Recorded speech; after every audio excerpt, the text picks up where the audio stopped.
আসসালামু আলাইকুম রহমতুল্লাহ। আমি অনেক ক্লান্ত, আমারে কাছের বোতলে পানি ভরিয়া আমার 2 রানে 2 ডানা মারতে মারতে আমার সব ব্যথায় পয়সা হয়েছে। আমারও অনেক পেইন কিলার দিছে পঞ্চগড়ের সিভিল সার্জনে। মানে কথা আগে পরে কোনটা আপনারা বুঝে নিয়েন। আমারে গত আপনি না বুঝলে খতিব সাহেবদের সবাই আমি সাবধান করার জন্য বলতে চাই। আপনারা সবাই খতিব খোতাবা আইম্মা এবং ওলামা মানে সর্বস্তরের দিনের খেদমতে যারা আছেন আপনাদেরকে আমি সতর্ক করতে চাই। আপনারা সবাই সতর্ক থাকবেন।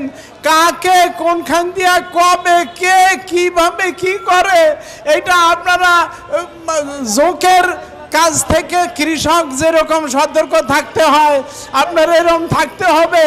আর নইলে আমি কোনো বাংলাদেশের সকল ইসলামী দলকে আমি ভালোবাসি, কিন্তু আমি কোনো রকমের রাজনৈতিক দলের সদস্য না। আমার একটা দল আছে, ওই দলটার নাম হইল উলাইকা হিজবুল্লাহ। আল্লাহর দল ছাড়া আমার দল নাই। ইসলাম নিয়া যে যদ্দুর খেদমত করে আমি তাকে তদ্দুর ভালোবাসি। তবে সুদ, ঘুষ, মদ, জুয়া, জেনা, ব্যভিচার, জুলুম এগুলির ব্যাপারে এই 45 বছরের ইমামতির জীবনে সোচ্চার ছিলাম। আমার এই অত্যাচারের পরেও এই মহিবুল্লাহর কণ্ঠ স্তব্ধ করা যাবে না।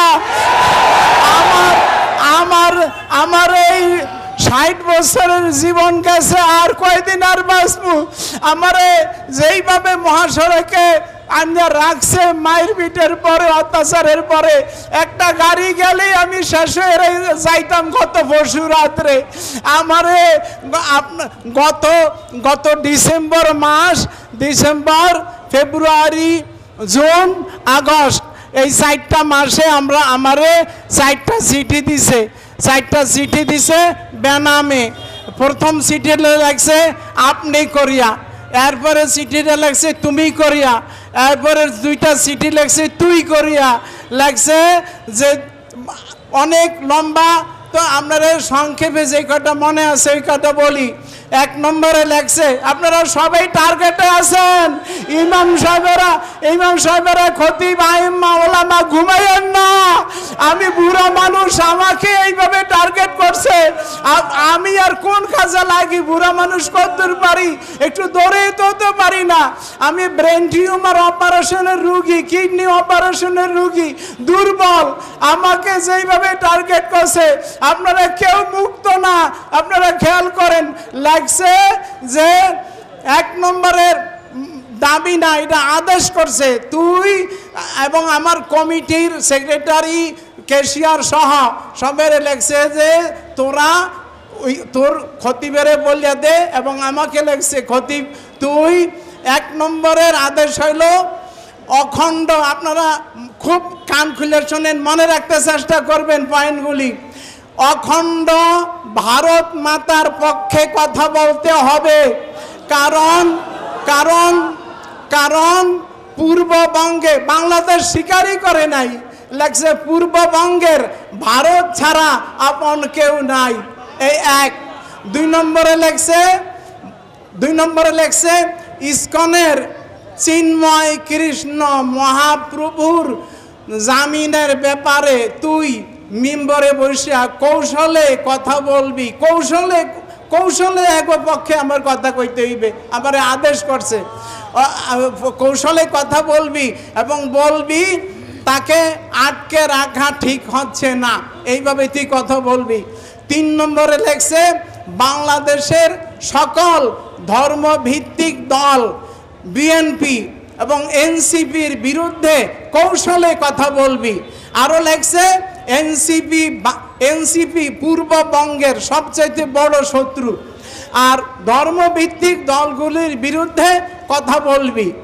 4 নম্বরে লেখছে মুসলমান মেয়েরা হিন্দু ছেলেদের সাথে প্রেম করতে কোনো বাধা নাই। এইটা এইটা এইটা এটা তুই মিম্বরে বসে এই মাসলা দিবি। এরপরে লেখছে তোদের বাইতুল মুকাররমকে ঘুরিয়ে দেওয়া হবে।